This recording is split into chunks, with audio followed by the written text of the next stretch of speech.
போகிறோம் அப்படின்னு பார்த்தீங்கன்னா, செவ்வாய் கேதுனால ஏற்பட்ட பிரச்சனையும் அதுக்கான பரிகாரமும் அப்படிங்கிற தலைப்பில் தான் நம்ம பார்க்க போகிறோம்.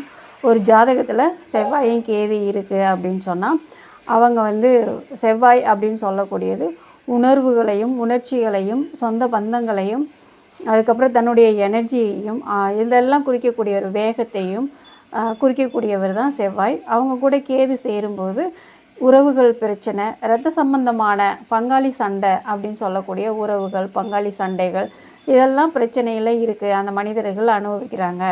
செவ்வாய் தான் கணவர்காரகர் அப்படின்னு சொல்கிறோம். ரொம்ப முக்கியமானவராக இருக்கிறார். ஒரு பாதுகாப்புக்கு அரணாக இருக்கக்கூடியவர் செவ்வாய். செவ்வாயோட கேது சேரும்போது இது சார்ந்த பிரச்சனைகள் எல்லாமே அந்த மனிதர்கள் அனுபவிக்கிறாங்க.